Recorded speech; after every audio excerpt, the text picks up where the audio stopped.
So, before we let your colleagues grill me, I just wanted to kind of say why this movement called Youth in Truth.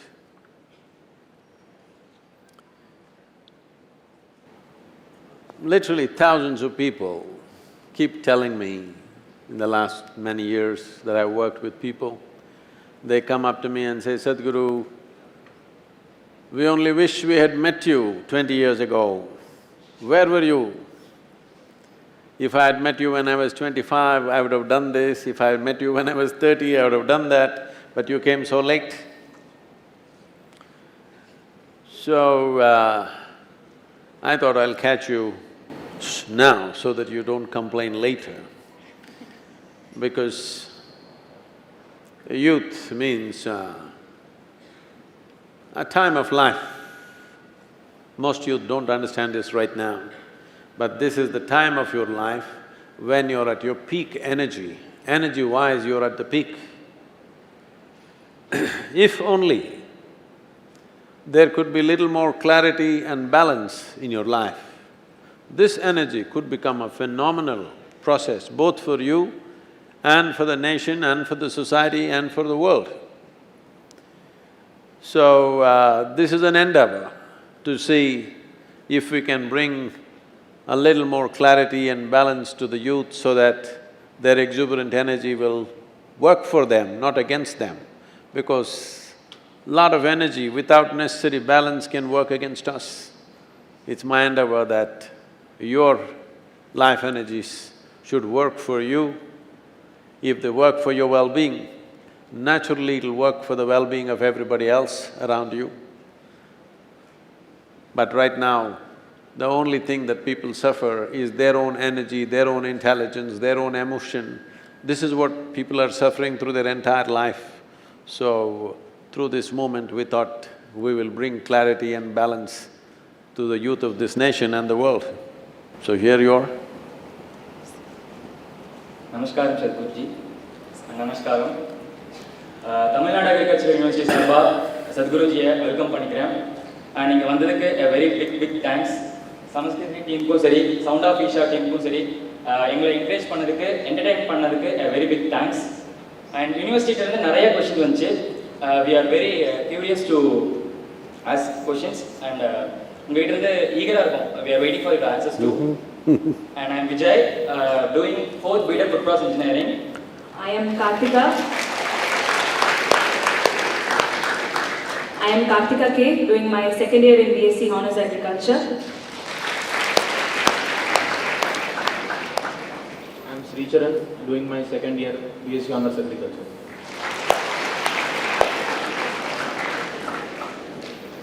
And my first question to you is, இங்க சத்குரு வராருன்னு சொன்னப்ப எல்லாருமே most of the people இங்க இருக்கவங்க வந்துட்டு சொன்னது வந்துட்டு stress மேனேஜ்மெண்ட்டை கேளு, ஸ்ட்ரெஸ் மேனேஜ்மெண்ட் பத்தி கேளு அப்படின்னு சொன்னதுதான். ஸ்ட்ரெஸ் நம்ம ஃபியூச்சர் யோசிக்கும் போதும் சரி, ஒரு ரிலேஷன்ஷிப்ல இருக்கும்போதும் சரி, நம்ம வந்துட்டு ஒரு சப்ஜெக்ட்ல வந்துட்டு இன்ட்ரெஸ்ட் கம்மியா இருக்கும்போது நமக்கு ஸ்ட்ரெஸ் வருது. அதே சமயம் வந்துட்டு ஸ்ட்ரெஸ் இருந்தால் தான் ஒரு ஒர்க்கை வந்து நம்மளால கம்ப்ளீட் பண்ண முடியுது. How to manage stress? தமிழ்ல ஸ்ட்ரெஸ்ன்றதுக்கு வார்த்தை என்ன இருக்குது? என்ன? மன அழுத்தம்.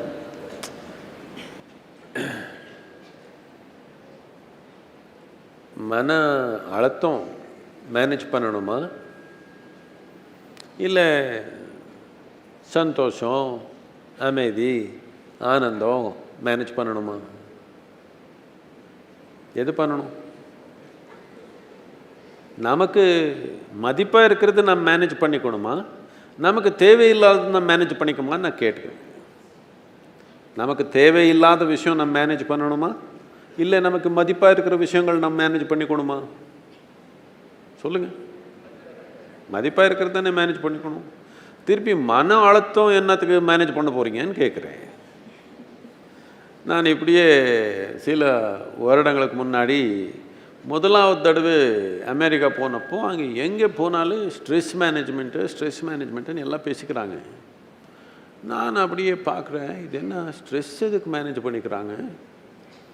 ஏதோ நம்ம ஊரில் நம்ம குடும்பம் மேனேஜ் பண்ணிக்கிறோம், நம்ம சொத்து மேனேஜ் பண்ணிக்கிறோம், பணம் மேனேஜ் பண்ணிக்கிறோம், தொழில் மேனேஜ் பண்ணிக்கிறோம். இவர் ஏதோ ஸ்ட்ரெஸ்ஸு மேனேஜ் பண்ணிக்கிறாங்களே, எதுக்கு ஸ்ட்ரெஸ் மேனேஜ் பண்ணிக்கிறாங்க? ரொம்ப பிரியமோ என்னமோ இவருக்கு ஸ்ட்ரெஸ்ஸுன்னு நான் நினச்சிக்கிறேன். அதுக்கப்புறம் கொஞ்சம் கவனித்து அப்படியே பார்த்தா எல்லாம் முடிவுக்கு வந்துட்டாங்க. ஸ்ட்ரெஸ்ஸு நம்ம வாழ்க்கையில் ஒரு பாகம், ஒரு பங்கு இருக்குது, அதுக்குன்னு முடிவுக்கு வந்துட்டாங்க. இப்படி இல்லை, ஸ்ட்ரெஸ்ஸுன்னா வேற ஒன்றும் இல்லை, உங்கள் புத்தி உங்களுக்கு எதிர்மறையாக வேலை பண்ணுது, அவ்வளோதான். இப்போது நீங்கள் இப்படி உட்காந்திங்க, நீங்கள் எக்ஸ்பெரிமெண்ட் பண்ணி பார்க்கணும். கொஞ்சம் பேர் உங்கள் வலத்து கை உங்கள் டப்பான்னு அடிக்குது,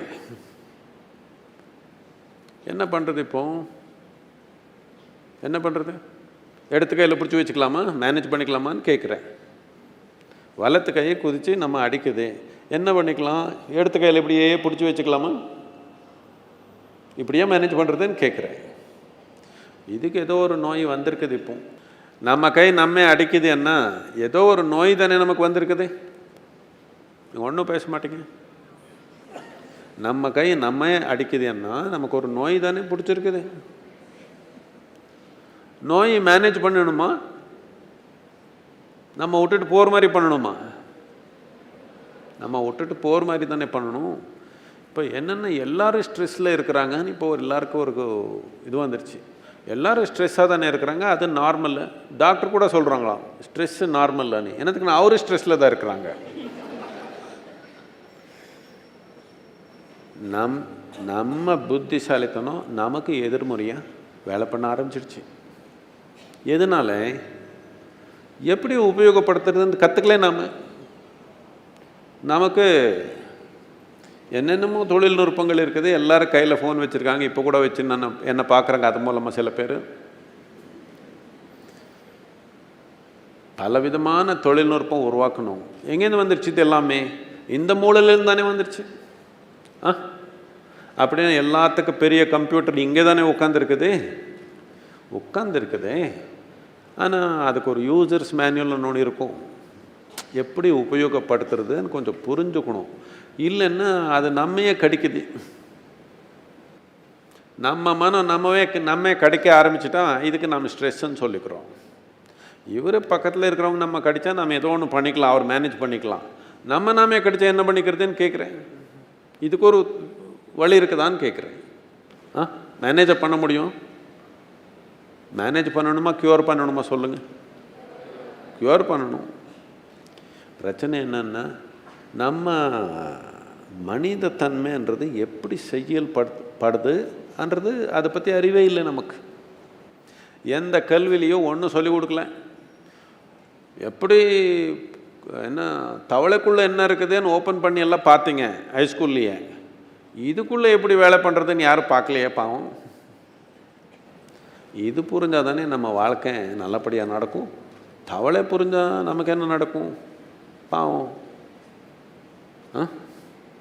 தவளைக்கு நல்லா புரிஞ்சிடுச்சு அவனுடைய வாழ்க்கை எப்படி. நீ மனிதனுக்கு புரியலையே நம்ம வாழ்க்கையை எப்படி நடத்துக்கிறது தானே. வேறு ஏதோ காரணத்தில் இந்த ஸ்ட்ரெஸ் வருதுன்னு நினச்சிக்க வேண்டாம். நீங்கள் என்ன கிட்ட வர்றாங்க நிறைய பேர், இப்படி சத்குரு தாங்க முடியாது, எங்கள் மாமியார், நம்ம கணவன், எங்கள் பாஸு மனிதனே இல்லை அவர், இப்படி 100 கம்ப்ளைண்ட்டு. மனைவி, கணவன், அவர், இவர் எல்லாமே. நான் சொல்கிறேன், வாங்க யோகா மையத்துக்கு வந்து சும்மா உட்காந்துங்க, நல்லா சாப்பாடு கொடுக்குறேன், தங்கிறதுக்கு ஒரு நல்ல இடம் கொடுக்குறேன், ஒன்றும் பண்ண தேவையில்லை, சும்மா ஆனந்தமாயிருங்க, அவ்வளோதான். ஆனால் நான் அப்பப்போ வந்து செக் பண்ணுறேன். செக் பண்ண நீங்கள் ஏதோ விதமான ஒரு குழப்பத்தில் இருந்தீங்கன்னா உங்களுக்கு உணவு கொடுக்க மாட்டோம். என்னத்துக்குன்னா, சும்மா துன்பம் உருவாக்குற மனத்துக்கு என்னத்துக்கு உணவு கொடுக்கணும்? ஆனந்தமாக இருந்தால் வாழ்க்கை முழுக்கமாக நான் பார்த்துக்கிறேன். ஒரே ஒரு நாள் ஒரு ரூமில் விட்டுடுங்க, அவரை ஒரு நாளுக்குள்ளே இப்படி இப்படி இப்படி ஆகிடுவாங்க. என்ன ஒருத்தரே உட்காந்து, நீங்கள் தனியாக உட்காந்து பலவிதமான பாதிப்பு உங்களுக்குள்ளே நடக்கிறதுன்னா நீங்கள் ஒரு தப்பான மனிதர் கூட இருக்கிறீங்க தானே. ஹலோ, தவறான மனிதர் கூட தானே இருக்கிறீங்க நீங்கள். நான் உங்கள் கூட இருந்து எனக்கு பாதிப்பு வந்துருச்சுன்னா உங்கள் நாளேன்னு சொல்லிடலாம். நான் இங்கே தனியாக உட்காந்து அப்படியே பாதிப்பு நடக்குது, இதுக்கு யார் பொறுப்புன்னு நான் கேட்குறேன்.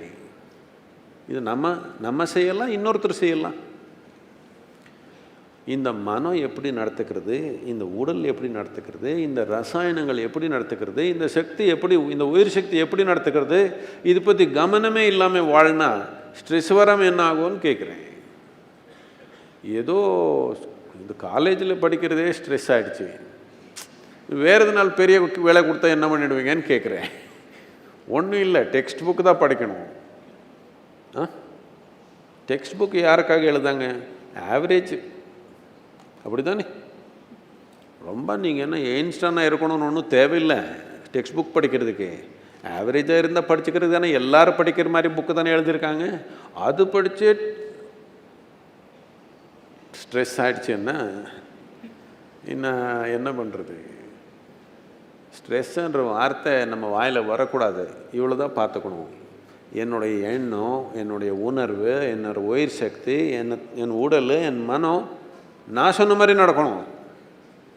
நான் சொன்ன மாதிரி தானே என் மனம் நடக்கணும், நான் சொன்ன மாதிரி தானே என் உடல் நடக்கணும். இதுக்கு ஒரு விஞ்ஞானம் இருக்குது. இந்த மாதிரி உயிர் வச்சுக்கிறதுக்கு ஒரு விஞ்ஞானம் இருக்குது. விஞ்ஞானபூர்ணமாக நடத்துனா நம்ம உடல், நம்ம மனம் நமக்கு எப்போவுமே எதிர்மறையாக நடக்காது. அப்படின்னா நமக்கு நோயும் வராது, நமக்கு ஸ்ட்ரெஸ்ஸு வராது. நம்ம உடலே நமக்கு எதிரியா, நம்ம மனமே நமக்கு எதிரியாக நடந்தால் உங்கள் எந்த கடவுளானாலும் வந்து உங்கள் காப்பாற்ற முடியுமா நான் கேட்குறேன். யாருனாலும் உங்கள் காப்பாற்ற முடியுமா? உங்கள் புத்தி உங்களுக்கு எதிர்மறையாக செயல்பட ஆரம்பிச்சிட்டான், உங்கள் வந்து யாரனால் காப்பாற்ற முடியும்னு நினச்சிருக்கீங்களா நீங்கன்னு கேட்குறேன். காப்பாற்ற முடியுமா? வாய் தெரிஞ்சு சொல்லணும், முடியாது.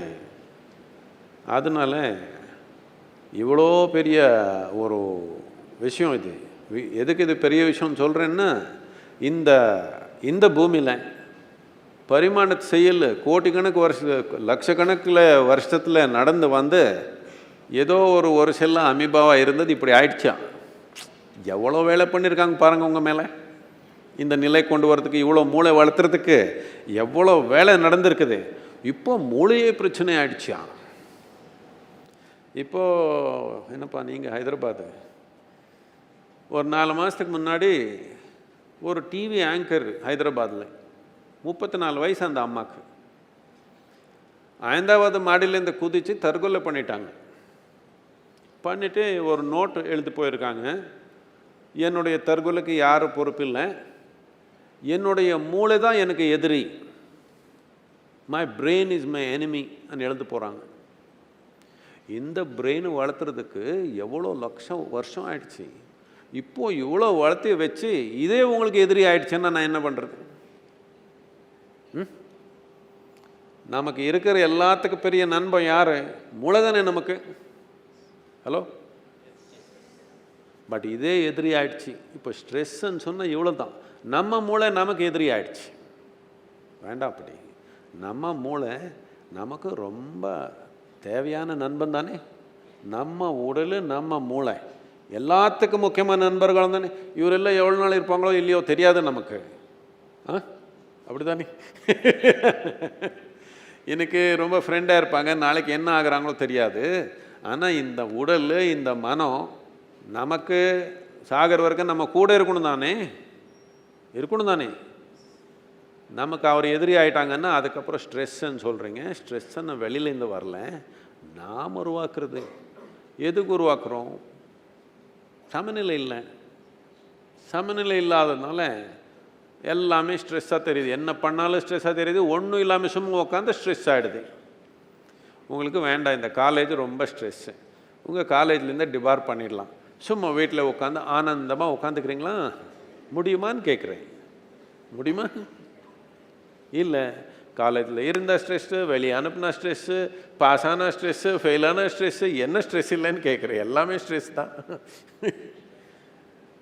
எது ஆனந்தமாக இருக்கணுமோ எல்லாமே ஸ்ட்ரெஸ் ஆகிடுச்சு. இது ஸ்ட்ரெஸ்ஸு வெளியே சூழ்நிலைனால இல்லை, நம்ம மூளை நமக்கு எதிரி ஆயிடுச்சு.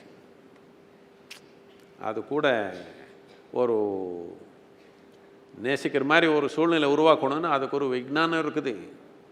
ஒரு நாய் கூட ரோட்டில் ஒரு நாய் போகுது, ஒருத்தர் பார்த்தா இப்படியான்றது, வால், இன்னொரு பார்த்தா குருன்னது. என்னத்துக்கு? இந்த நாயை நம்ம நேசிக்கணும்னு அதுக்கு ஒரு முறை இருக்குது. இருக்குது தானே? முறை இருக்குதா இல்லையா? இதே விதமாக இந்த உடலை நம்ம நேசிக்கணும்னா அதுக்கு ஒரு முறை இருக்குது. இந்த மனு நம்ம நேசிக்கணும்னா அதுக்கு ஒரு முறை இருக்குது. அது சரியான முறையில் போனதா அது நம்ம கூட செயல்படுது, இல்லைன்னா அது நம்ம குர்ரனுது. நம்ம மனமே நமக்கு குர்ரன்னுடுச்சுன்னா ஸ்ட்ரெஸ்ன்னு சொல்லிக்கிறீங்க. So, Sadhguru, since we are studying in Agriculture University, my next question is related to agriculture. Agriculture was an industry which supported the GDP more than 30% in the medieval times, but now it has come down to 16 to 17%. But when you see the scenario, it is the only industry which employs more than 2/3 of the population. Isn't this contradiction creating a constraint in the economic development of the country? See, it's very progressive to call agriculture an industry. But human ability to do agriculture is the basis of our civilization. If we were hunters and gatherers, we would have never made this civilization grow.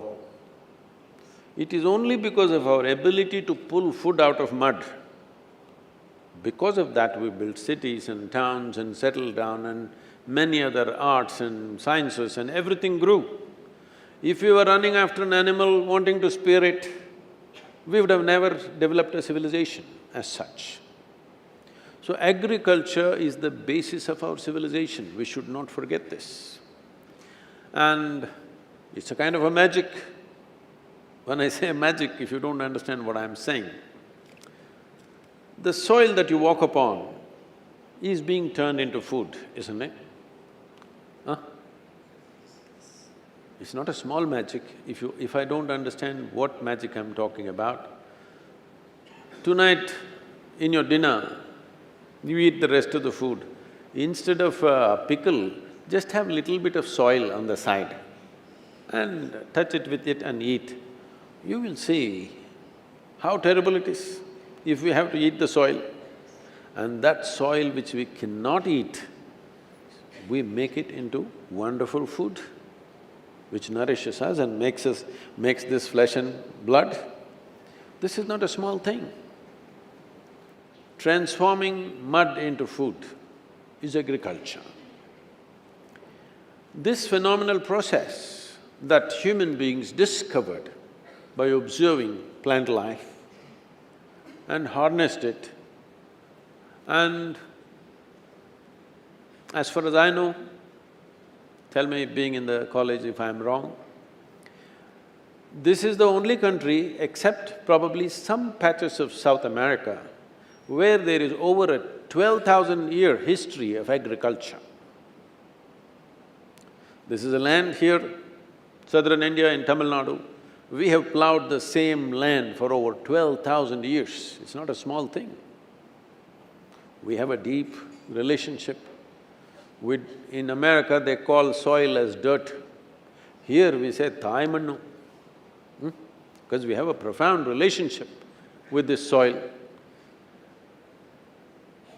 So, about 2/3 of the population being in agriculture, I must tell you, this happened around 200 years ago or 170, 180 years ago. India was a very industrialized country. 300 years ago, probably we were the most industrialized country on the planet. One of the major industries was textile. We were exporting 60% of the world's textile, we were exporting from this country. Between 1800 to 1860, the British saw that they say over 65 to 70% of the European money was coming to India just to buy clothing. The Arabs bought the Indian cloth and sold it 10 times over in Europe.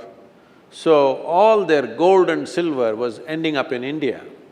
So that is when they started their expeditions of all these Columbuses and Vasco da Gamas, everybody started taking risk to find a sea route just to avoid the Arabs charging them 10 times over for everything. So when they came here and they saw the industry, how simple and ingenious it was for a man to sit and do tuck, tuck, tuck, tuck, tuck, tuck, and cloth just comes out of it. Have you seen how they weave? When they saw this, they saw that this is such a simple industry and they can do it with machines, and which they started establishing. And in 60 years' time, the export of textiles in this country came down by 94%. Only 6% was left because they put such taxes, and in some places, very fine cloth, they cut off their thumbs, they destroyed the looms. One of the British Governor-Generals goes out to say that in 1860, he says this, that the fields of India are bleached by the bones of the hand weavers. Millions of people died. It's estimated somewhere between 3 to 4 million people died of starvation because their industry was destroyed. That is when a large population moved back to agriculture. And agriculture became subsistence. To just make some food for yourself and your family, they started plowing the land. That is how over nearly 87% of India's population was in agriculture in 1947, I think, somewhere around that percentage. Today, it has come down to 65. What this essentially means is, if 10 people have to eat, 6.5 to 7 people are cooking. Not an efficient way to use human resource. In fact, if you look at our nation, the only true resource we have is human resource. We don't have anything too much, we have people.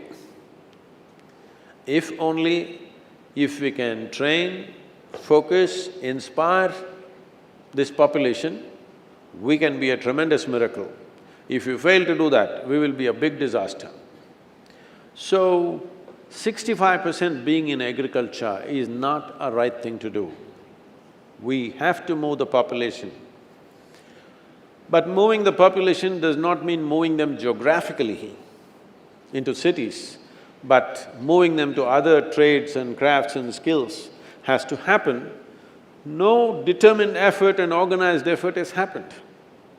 So, our main problem with agriculture has been, we started moving from subsistence farming to cash farming or commercial farming approximately 35–40 years ago. The journey started. Still it is happening, not fully done, because it was not done in an organized way. Because of this, one thing that you will see is rural populations are heavily undernourished.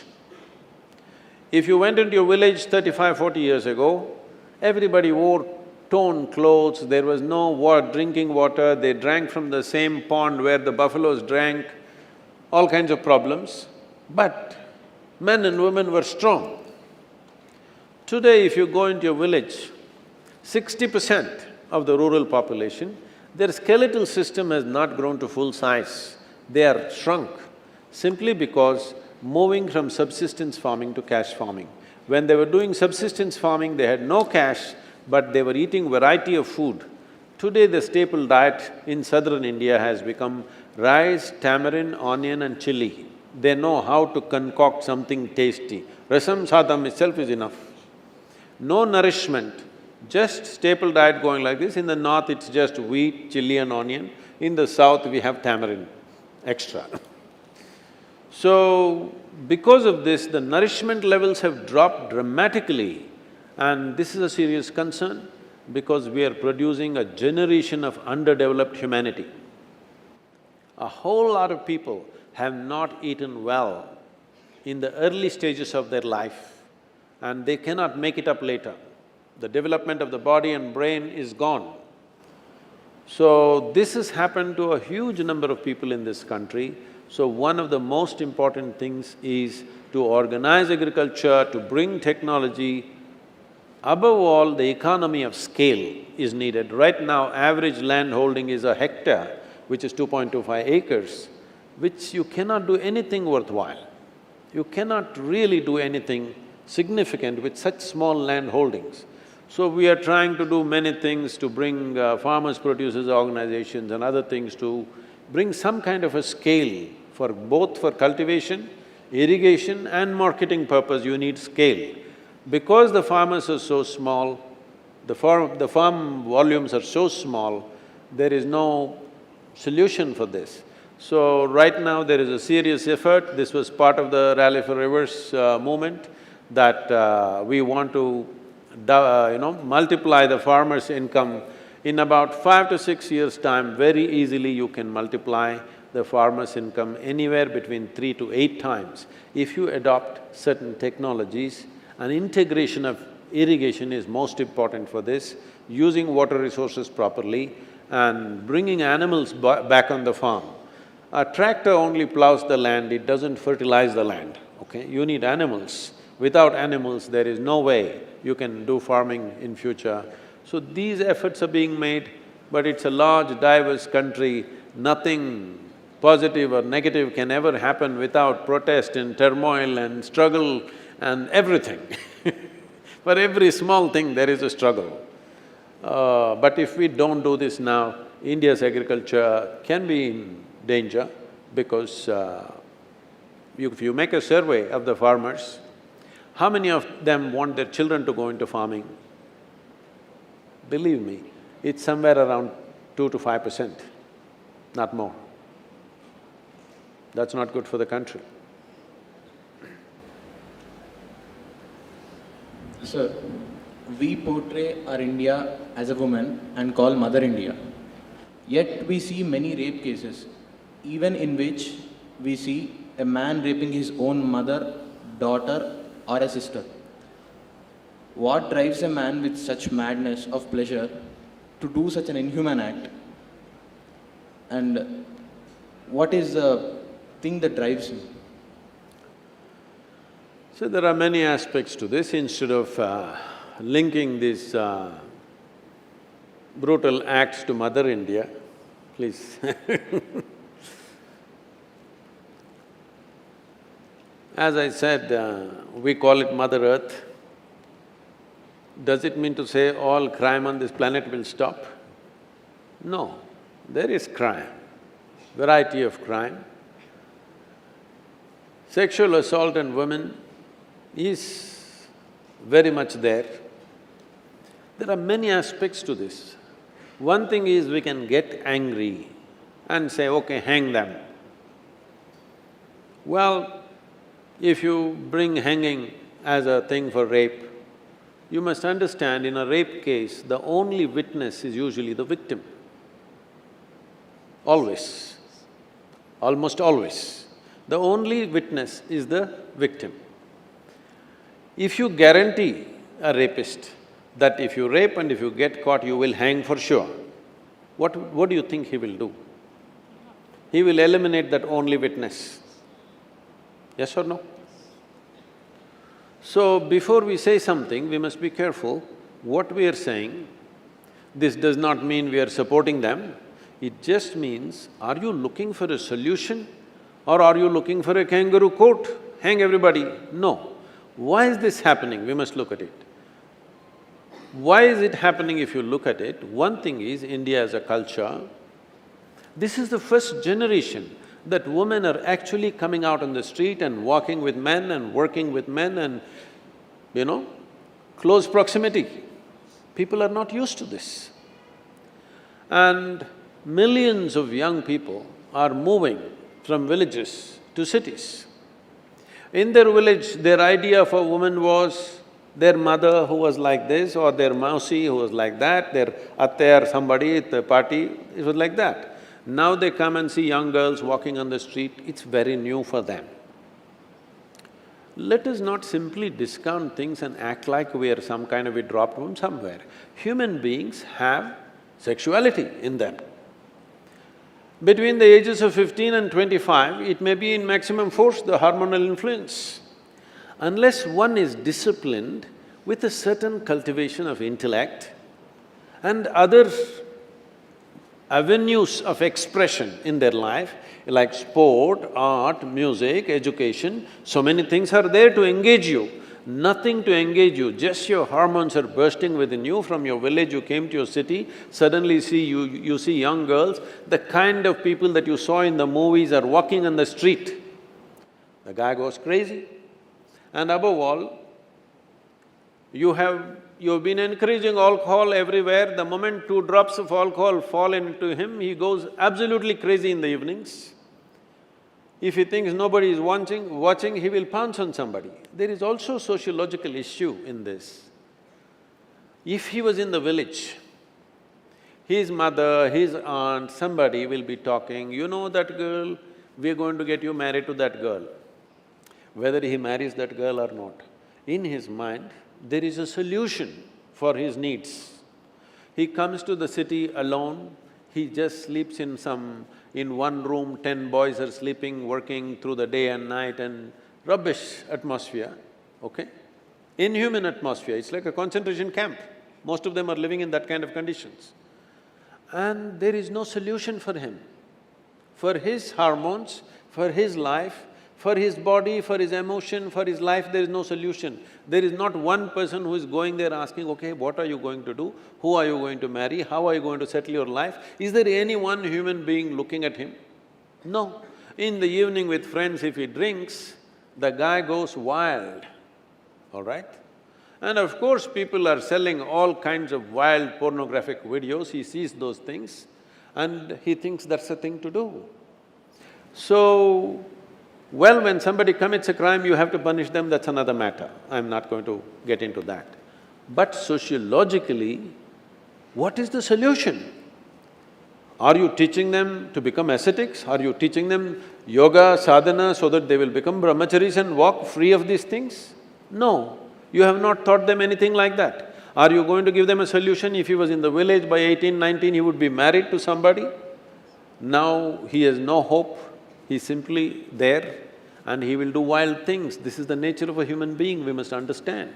So as a generation, as a culture, this situation that has changed, just 50 years ago, almost every girl was married by the time she's 16, 17, a boy was married before he was 20. So before he was going out of control, his things were settled. Now there is no settlement for his life. So, just being puritanical is not going to work.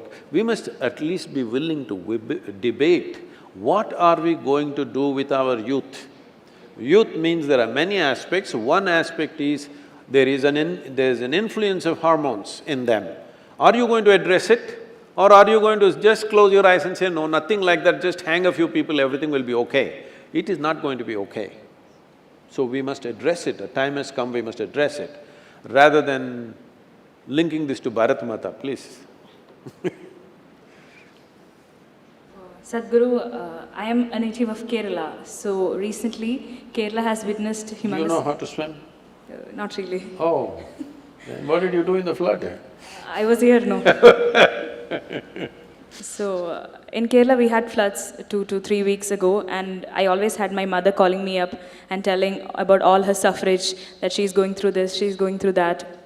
After hearing to all that, obviously I'm disturbed because you are safe here and you see your parents and your loved ones in there. And I had a thought, if had I been ignorant to this fact that my state is entirely drowned in water, I would have been happy if I have not known that this fact. So if ignorance is a bliss, then why do people seek knowledge? Ignorance is bliss like this. You can do one thing. What is the tallest building in Coimbatore city? How many floors I'm asking? 10 floors, maybe that's it? There's no very tall building, right? Okay, you can come to Vellangiri Malai. Go up there and there's a cliff, you jump off. It's so wonderful, till you hit the ground. Ignorance is like that. If you jump off, you've never done skydiving. If you jump off an airplane, it's so fantastic, really. Only thing is, if you look down, the damn planet is coming at you at great speed, that's the only problem. Otherwise, falling is very nice.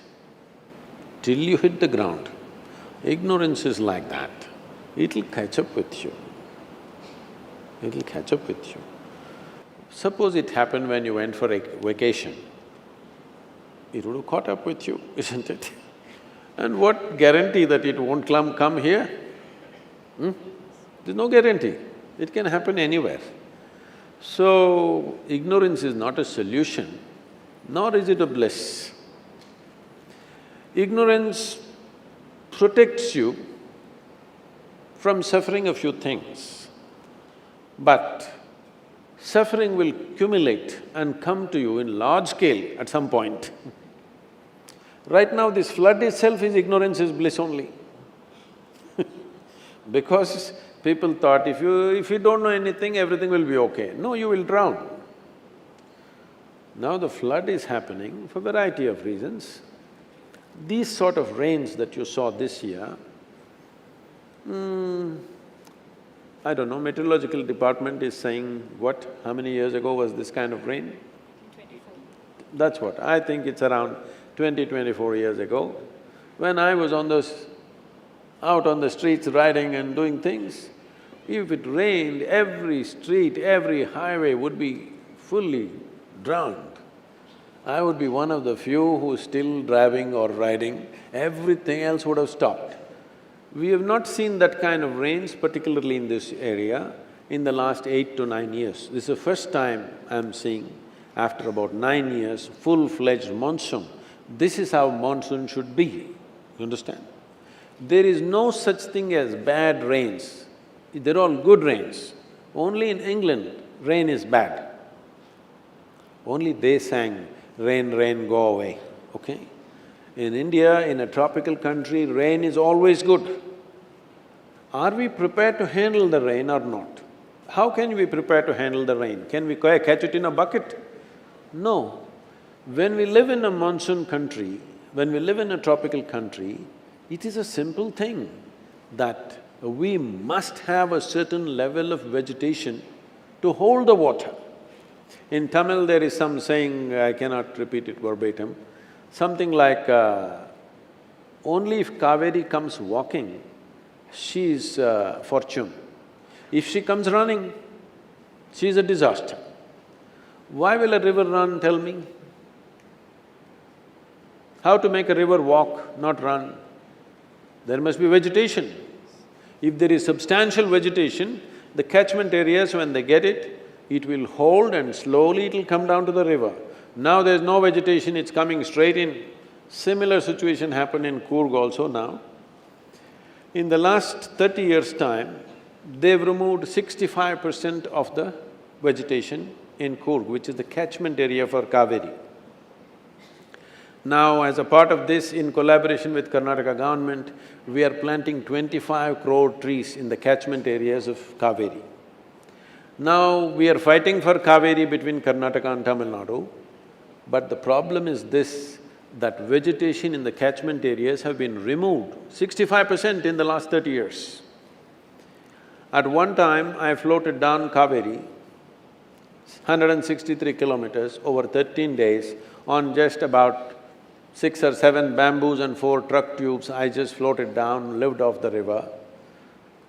At that time, how I saw Kaveri, today it is only approximately 40% of it. No wonder you will fight for water. But now when the flood comes, who can hold it? Nobody can hold it because Nadandu Vandada Kaveri Valam. She must come walking. So, ignorance is bliss means it'll get you one day. It took some time, it took 24 years, but it got you. The same is true with Kerala. In the Ganga banks, in the Ganga basin accounts for 25% of the nation's geography and 33% of India's agriculture. In the last 70 years, we removed 94% of vegetation in the Ganga basin. What is our plan? Ignorance is bliss, is it? Yes, it is. Bliss will get us. Our ignorance may somehow make us escape But it'll get our children. They will not get away. Next generation will get it. Is that what you want to do? Huh? Ignorance bliss? Don't know. It once happened. Shankaran Pillai fell off from the third floor and he screamed. People gathered around him and asked, "Did the fall hurt you?" He said, "You idiots, it's not the fall, it's the stopping." So fall never hurts. When you stop, it hurts and it will stop somewhere. Sadhguru, ஒருத்தர் மேலே நம்ம அதிகமாக அன்பு வைக்கும் போது அவங்க மற்றவங்களுக்கு இம்பார்ட்டன்ஸோ இல்லை அதிகமாக அன்பு செலுத்தினாலும் அது ஏன் நம்மளை அஃபெக்ட் பண்ணுது?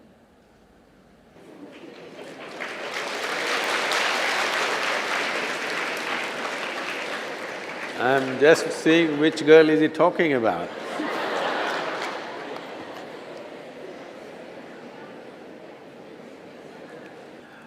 ஒன்று அன்புன்றது ஒன்று இருக்குது, தேவைன்றது இன்னொன்று இருக்குது.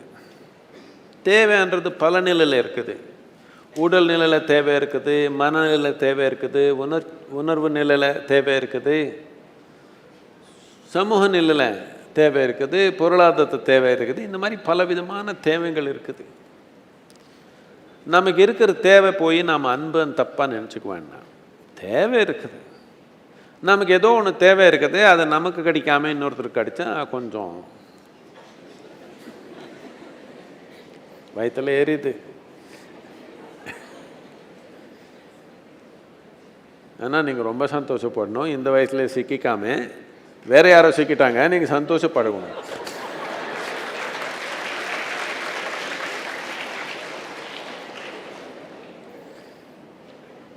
விஜய் என்ன வெற்றி தான் நினைப்பான். என்ன நடந்தாலும் வெற்றி தான், அப்படி இருக்கணும். Sir, in the reference with Indian mythology and considering the past we had a chance to identify between good and bad. Like, good can be named as a god and evil can be named as a demon. Who told you But this? in the present era, if we see, human is incorporated with both good and bad. How can we identify the inner demons, find and fight them to let the good prevail? See, the distance of time will blur many things. Human beings always struggled. You're talking about mythology. If you look at the whole Mahabharata, for example, the whole thing is struggle within human beings, what to do and what not to do, what is the right thing to do, what's the wrong thing to do. They're always consulting. Yes or no? Debating and consulting. So it's not that in those days they were clear-headed and today you're muddled up. It's not true. Then also they were muddled. But the distance of time, only a certain facts are written, all their struggles are not written, but your struggles are real and here. But after 100 years, people will look at you and say, "But Charan, such a clear-headed, wonderful man," because your dead man's pose is there, one photograph is all they have. They look at you and you think, "Oh, see how peaceful and wonderful he is, he had no struggles." That is because of distance of time. So, this problem with good and evil, see, if you really want to look at it very sincerely, what is good and what is bad? I am good, you're bad. This is the case with everybody. What I am doing is good, what you're doing must be not okay. So don't go by good and bad.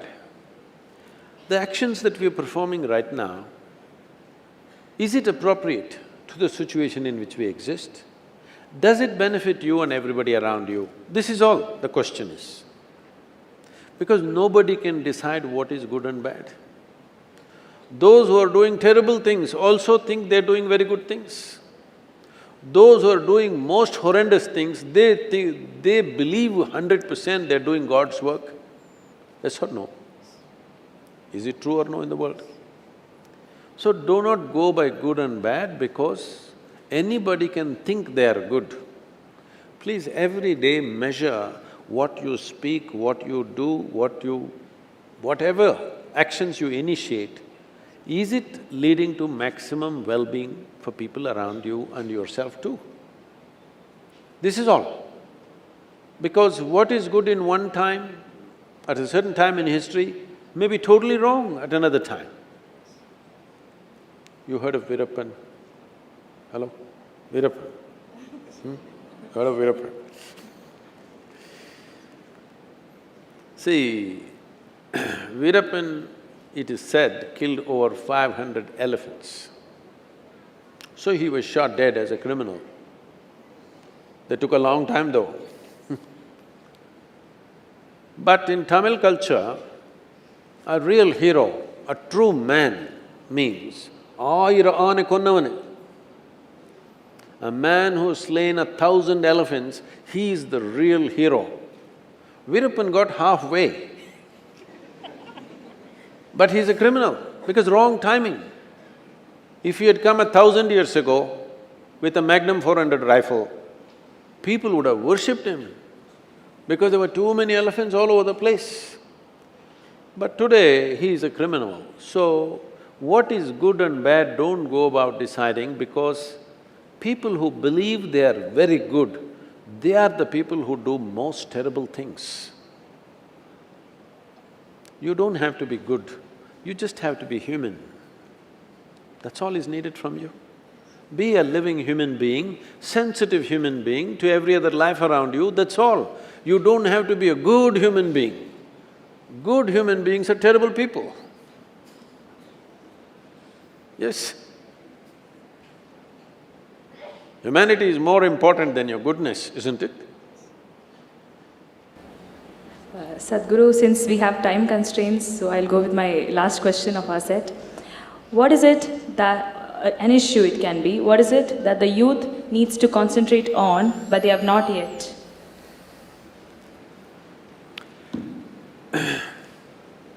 See, because you're in agricultural university, horticulture also is here, right?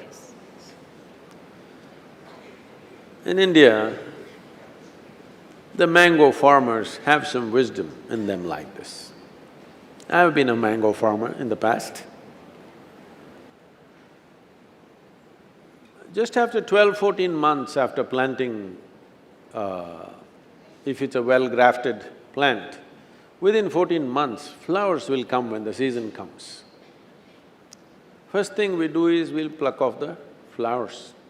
If you leave it, a few mangoes will come, but we will take it off. Next season again the flowers come, we'll take it off.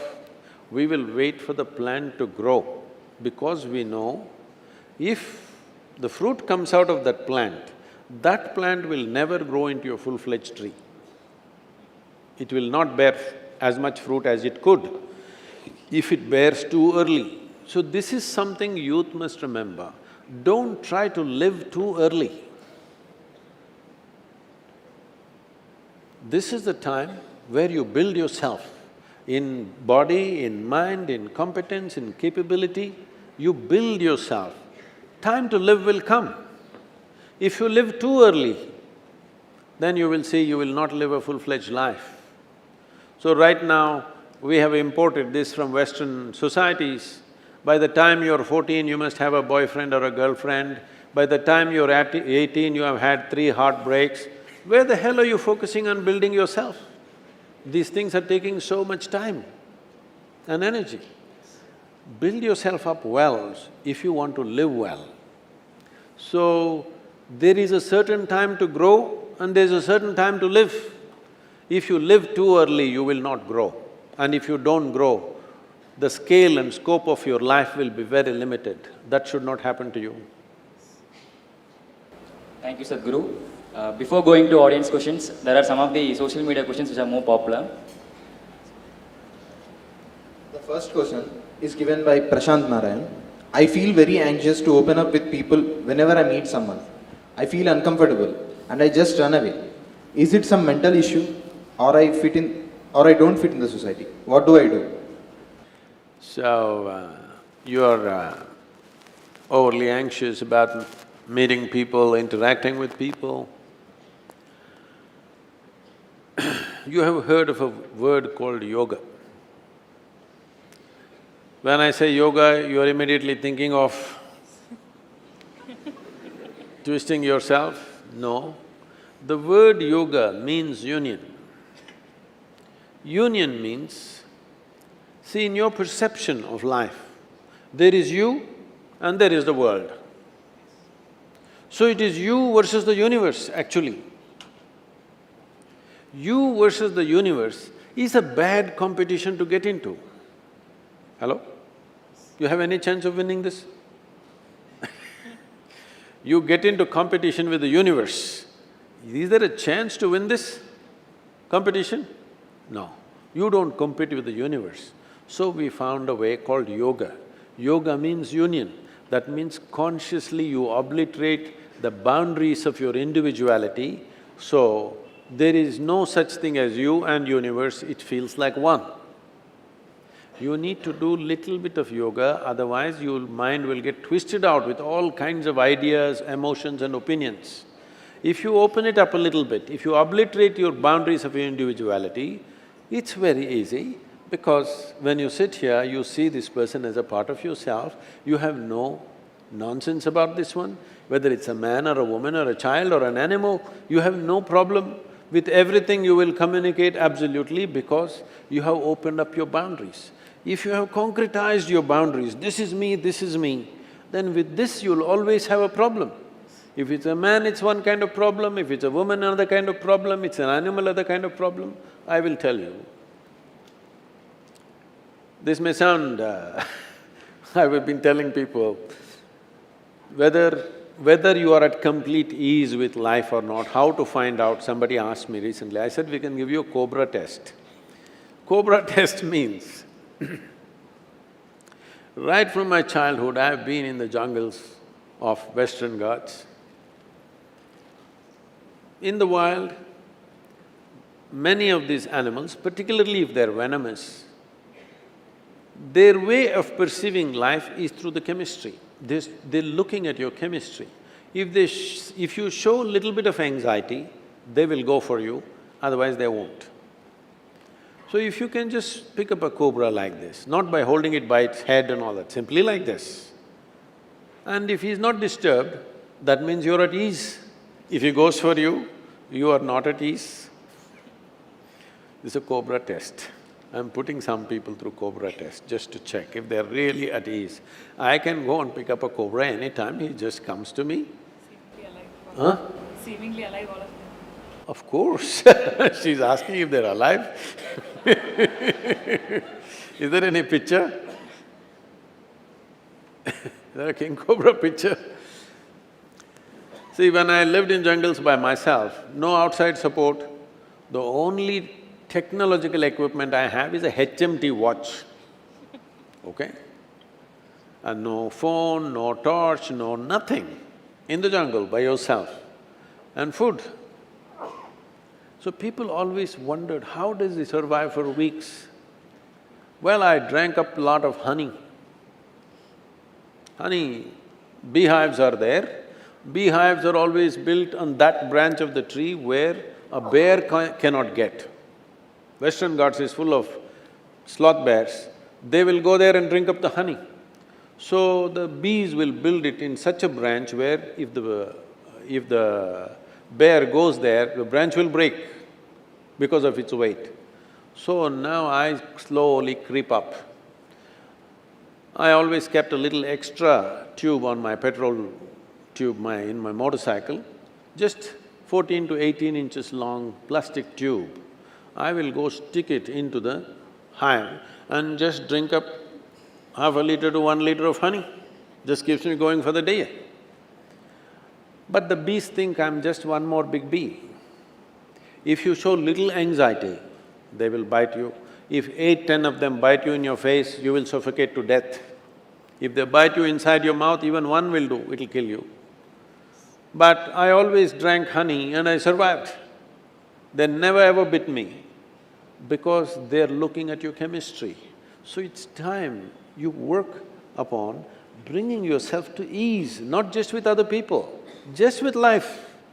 The life that you are must be at ease. If you are not at ease, you will never realize your full potential. Above all, see, in every human being, there is a certain genius. But 99% of the people live and die without ever opening up the genius within themselves. If it has to open up, if the true potential within you have to open up, your life should come to ease. There is a whole science and technology called yoga, not just twisting and turning, approaching how to handle your body, how to handle your chemistry, how to handle your energies, how to handle your mental fluctuations. If you bring this to a certain level, you are at ease. When you are at ease, if there is this person, that person, animal, devil, whoever comes, you're at ease. You being at ease is most important. Otherwise, you will not experience life the way it is. In agitation, everything is distorted. Next question. ஒரு 20 வயது இளைஞனுக்கு பல்வேறு கனவுகளும் உந்துதல்களும் பல்வேறு கோணங்களில் தள்ளுகிறது. தனக்கான சரியான பாதையை தேர்ந்தெடுக்க உண்மையில் அவன் செய்ய வேண்டியது என்ன? Question by Muhammad Qasim. So many dreams and thoughts are pushing me in different directions, that's what.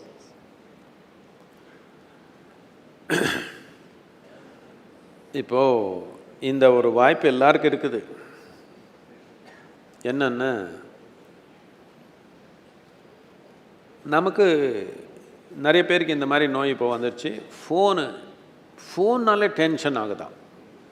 Of பண்ணிக்கிறது தானே? ஹலோ, ஃபோன்னாலே ரொம்ப டெக்னாலஜினாலே ரொம்ப டென்ஷன் ஆகுது சத்குரு, என்ன பண்ணுறதுன்னு ஆஃப் பண்ணுறது தானே?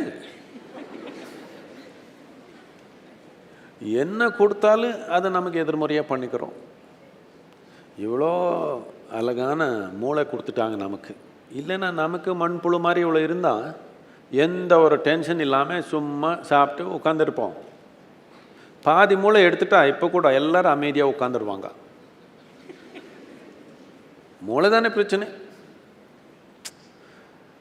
பிரச்சனை இப்போ என்னன்னா, நம்ம மூளை, நம்ம எண்ணம், நம்ம உணர்வு நம்ம நன்மைக்காக உபயோகப்படுத்துகிற திறமை நம்ம சம்பாதிக்கலை. நம்ம நன்மைக்காக இதெல்லாம் கொடுத்துருக்குது. நமக்கு கை, கால், மூளை எல்லாம் கொடுத்தது என்னத்துக்கு? நம்ம நன்மைக்காக உபயோகப்படுத்துகிறோன்ற நம்பிக்கையில் இயற்கை நமக்கு கொடுத்துட்டாங்க.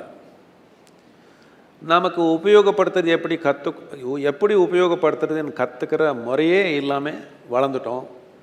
இப்போது ஒரு எண்ணம் கூட, நான் சொல்கிறது என்னென்னா, இளைஞருக்கு மட்டும் இல்லை, 60 வயசான ஆள் நிறைய பேருக்கு அவர் எண்ணம், அவர் உணர்வு எப்படி மேனேஜ் பண்ணுறது இன்னும் புரியல. இன்னும் எப்போ புரிஞ்சுக்க போகிறாங்க? 1000 வருஷமாக இருக்க போகிறாங்க. எப்போன்னு புரிஞ்சுக்க போகிறோம் வாழ்க்கையில்? நம்ம கை காலை எப்படி உபயோகப்படுத்துறது, நம்ம எண்ணம், நம்ம உணர்வு எப்படி உபயோகப்படுத்துறதுன்றது நம்ம கையில் எடுத்துக்கணும் இல்லையா? எந்த வயசுக்கு எடுத்துக்கணும்னு நினைக்கிறீங்க? 8 வயசுக்கு எடுத்துகிட்டா ரொம்ப நல்லாயிருக்கும். முடியலன்னா 16 கனாலும் எடுத்துக்கணும். 18 கனாலு ஓட்டிங் ரைட்டு வர்றதுக்குள்ளே எடுத்துக்கணும் தானே நம்ம கையில். கனவு வருது. கனவு தூங்கினா மட்டும் வரல, உட்காந்தாலும் வருது, நின்னாலும் வருது. எண்ணங்கள் போய் இருக்குது. எண்ணங்கள் நம்ம கேட்காமையே ஓடுது. என்னத்துக்கு? நம்ம கேட்காம ஓடக்கூடாது. நாம் சொன்ன மாதிரி தானே ஓடணும் அது. ஆனால் அதுக்காக ஒன்றும் பண்ணலை. நீங்கள் ஒரு வேலை பண்ணுங்கள். நீங்கள் உங்களுக்கு மோட்டர் சைக்கிள் ஓட்ட தெரியலன்னு வச்சுக்கோங்க. சும்மா ஸ்டாண்ட் மேலே போட்ட மோட்டர் சைக்கிள் ஸ்டார்ட் பண்ணி ஏதோ டொரன்னு விளையாடி இருந்தீங்க. ஸ்டாண்ட்லேருந்து வெளியே வந்துச்சு, போயிடுச்சு, ஓட ஆரம்பிச்சிடுச்சு. டென்ஷன் தானே? கொஞ்சம் வேகமாக ஓடிடுச்சு. பயந்தானே? ரொம்ப வேகமாக ஓடிஞ்சிச்சு. டெரர் தானே? இப்போது அவ்வளோதான் நடக்குது. எந்த வண்டி இருந்தாலும் சரி, மனம் இருந்தாலும் சரி, உடல் இருந்தாலும் சரி, மோட்டர் சைக்கிள் இருந்தாலும் சரி, நாம் ஓடுறது எப்படின்னு புரிஞ்சுக்கலன்னா நமக்கு இதே தான் வருது. அதே நீங்கள் நல்லா ஓட்ட தெரிஞ்சிடுச்சு உங்களுக்கு மோட்டர் சைக்கிளில், வேகமாக போனால் நல்லா தானே இருக்குது. நல்லா தானே இருக்குது. புரியாததுனால தானே இவ்வளோ பயம் வருது. அவ்வளோதான். மனத்தினாலே பயம் வரல. மனம் ஓடுறது எப்படி நடத்துக்கணுன்றது புரிஞ்சுக்காமல் நடக்கிறதுனால பயம் வருது, ஆங்ஸைட்டி வருது, எங்கே போகிறதுன்னு தெரியல, எல்லாமே. கனவு ஃப்ரீயாக ஓடி இருந்தால் ஃப்ரீ தானே, டிக்கெட் ஒன்றும் இல்லையே. டிக்கெட் போடுறாங்களா? இல்லை. ஃப்ரீயாக தானே சினிமா ஓடுது, ஆனந்தம் பண்ணும் தானே. இல்லை அதில் பூத்தம் வருதுன்னா சரி ஹாரர் சினிமா ஓடுது, ஃப்ரீ தானே, டிக்கெட் இல்லையே, ஓடுட்டு தானே, என்ன பிரச்சனை? So this is the third question. How to overcome laziness and stop procrastinating? By Girish Nathan. Oh.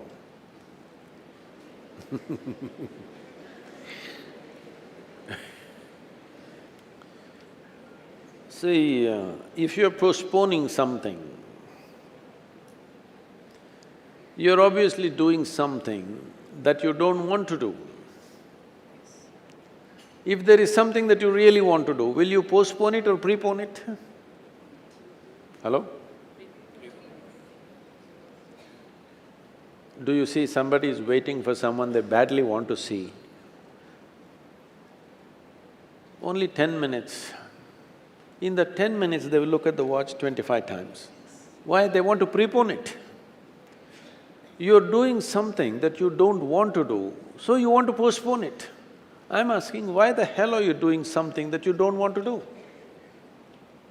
No, because if I do this, I will get that, I will get that. That's not the point. There's nothing to get in this life. There's really nothing to get in this life. Either you lived this life in a profound and intense manner, or you did not. What will you get in the end? Huh? If somebody dies in the agricultural college, do they bury them or fire them? How is it? What's the tradition? Burying is good for agriculture, because human beings make good manure. So in the end, what will happen to you and me? They will either bury us or burn us. That's all will happen in the end. You think something else, they'll give you a prize? Nothing will happen in the end. Only thing is the process of life. How wonderfully did you live? That's all there is. So if you are doing something really wonderful, do you want to prepone it or postpone it? Huh? Prepone only. So you must find what is it that you really want to do. If you find that one thing, you will always prepone everything, not postpone. I have an additional question regarding that. Isn't societal pressure should be considered when you are telling that you have to do whatever you want to do in your life? See, when I say you should do what you want, I'm not talking about the whimsical things that you want to do. If you really look at yourself carefully, somebody thinks, I want to play a game, somebody thinks, I want to get married, somebody thinks, I want to get this education, somebody thinks, I want so much money. No, they don't want all these things. They believe if they get to do those things, they will live a life of fulfillment, joy. Yes? So I will teach you a simple technology with which you can be joyful. First you become joyful. Suppose you are absolutely joyful right now, then what will you do? You will do what is needed. Only when you're in pursuit of happiness, you're very particular what you should do and what you should not do. When you are an expression of joy, you will do what is needed in the world, isn't it? So this is what needs to happen to humanity. Unfortunately, most of the world is in pursuit of happiness. What this means, they want to squeeze happiness from the world. No, happiness is not in the world, happiness is possible within the human being. If you make this happen, if your life is an expression of your joy, what will you do? Have you noticed with yourself, one day you're very happy. Do you see how considerate and wonderful you are to everybody around you? Yes? Another day you're little frustrated. Do you see how nasty you can be? Isn't it? So, the most fundamental thing we have not settled, we have always been trying to produce good human beings. This is the greatest mistake we've made. We need to produce joyful human beings because joy is an insurance. A human being who is joyful has no needs of his own, he is fine. Wherever you place him, he is fine. He is no more a vested interest. He will do what is needed in the world. Those who are in pursuit of happiness will do what they fancy, whether the world likes it or not. Tell me, human action is about creating what is needed now, isn't it? Human action is not about your happiness. You're supposed to be happy. When you were a child, you remember when you were 5, 6 years of age? No? Have you seen your pictures? Your face was like this? Always? Somebody had to make you unhappy. Slowly as you grow, becomes like this, now somebody has to make you happy. Huh?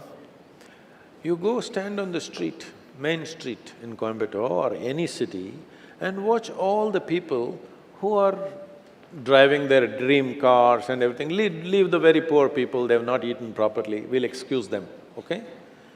Well-to-do people who've eaten well. How many people are driving their car or motorcycle with great joy? It looks like when I see them, I think they're all practicing their last pose. They're trying to get that pose when they go into the grave, how they must look. I'm telling you, don't worry, you will get that pose naturally, you don't have to practice it all your life. You do not have to practice it all your life, you'll get it. Joy is not a goal by itself. Only if you are pleasant in your experience within yourself. See, this is all it is. If your body is pleasant, we call this health. You want it or no? I'm asking all of you. You want health or no? You must clearly say yes or no, I'm going to bless you. Yes. If your body is pleasant, we call this health. If it becomes very pleasant, we call it pleasure. If your mind is pleasant, we call this peace. If it becomes very pleasant, we call it joy. If your emotions are pleasant, we call this love. If it becomes very pleasant, we call it compassion. If your very life energies become pleasant, we call this bliss. If it becomes very pleasant, we call it ecstasy. If your surroundings become pleasant, we call it success. Only for success, to make the surroundings pleasant, you need the cooperation of many people. But to make your body pleasant, mind pleasant, emotion pleasant, energy pleasant, it's 100% your business. Yes? Yes or no? It is 100% your business. Right now, your body is feeling very pleasant, your mind is feeling very pleasant, emotions are pleasant, your energies are pleasant, surroundings are not so pleasant. Is it such a big problem? You will see how to sort that situation. If you are joyful by your own nature, you are always a part of the solution. If you are miserable, you are part of the problem, isn't it? This is a choice that every youth has, you must exercise this choice. Somebody else should not decide what should happen within you, isn't it? Huh?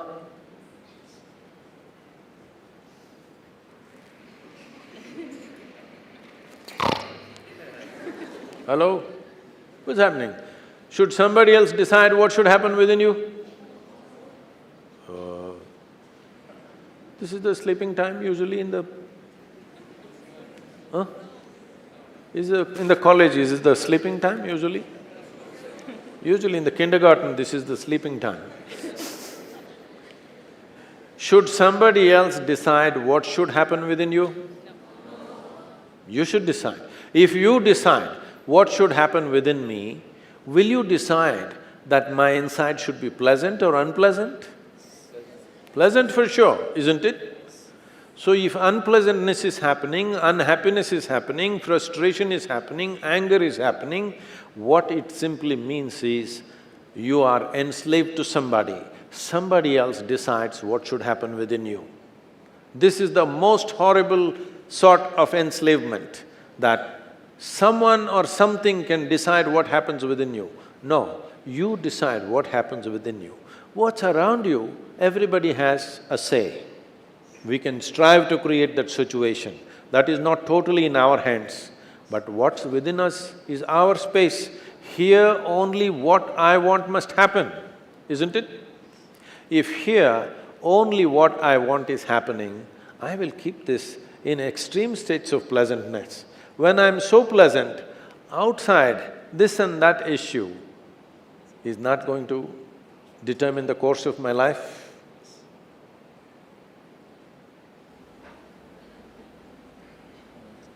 Thank you, Sadhguru.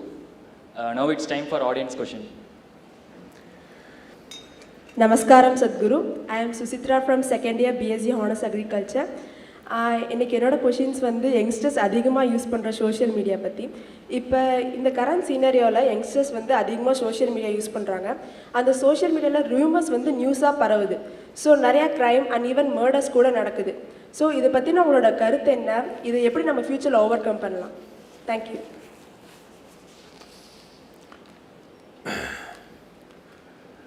நமக்கு இந்த தொழில்நுட்பத்தினால பலவிதமான வசதி வந்துடுச்சு.